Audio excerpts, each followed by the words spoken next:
மன்னர்கிட்ட முட்டாள் கொண்டு வந்துட்டேன். 5க்கு எதனா 3 பேர் தான் கூட்டு வந்திருக்க. இது ஒரு வேலை வெட்டின்னு இவங்களை தேட சொன்னவர். 4வது நீ தான் யார்? நீ முட்டாள்ன்ற 5வது நீ சொன்ன வேலையும் வேலை வெட்டிலாம். நாட்டில் எத்தனை பிரச்சனை நான் தேடி போறேன் பாரு. 5வது முட்டாள் நான் தான். என்னையா என் நிலைமை இப்படி இருக்கு இல்லை. 2 வீலரை பட்ட பகலாக அத்தனை பேர் இருக்கும்போது திட்டிருக்க. ஏன் திருந? நான் ஒன்றும் தெரியலங்க. டிராபிக் போலீஸா நீ உயிரை வாங்கிட்டான் மனுஷன். என்ன வண்டி அடே வண்டி அடே. வேப்ப மரத்துல என்னடி பண்ற? பலாப்பழம் பறிக்கிறேன். பாத்து பறிடியம்மா, முள்ளு குத்திர போதே. இன்னைக்கு என்ன டே தெரியுமா? தெரியலடி. டுடே குந்தாணி. இப்ப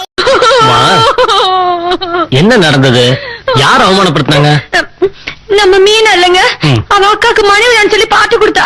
நானும் போயிருந்தேன். என்னாச்சு சொல்லு. Mrs judge, Mrs IG, Mrs collector ஏகப்பட்ட விபிஸ் வந்திருந்தாங்க. ஆனா ஒருத்த கூட ஏய் உமா இந்த புடவை எங்க வாங்கின, என்ன வேலை, ரொம்ப அழகா இருக்குன்னு ஒரு வார்த்தை கூட சொல்லலைங்க. என்ன அவமானப்படுத்திட்டாங்க. ஆமா ஆமா, பெரிய அவமானம் தான்.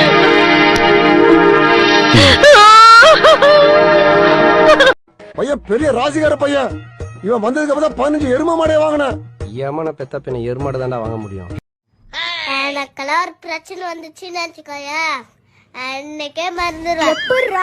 அதான் அடுத்த நாள் நீ வந்துடுவல. அதோட பெரிய பிரச்சனை இருக்க போது. நாங்க வாழ்ற இந்த வாழ்க்கையில எங்களுக்கு நடிக்கவும் தெரியல, யாரு நல்லா நடிக்கிறாங்கன்னு கண்டுபிடிக்கவும் தெரியல.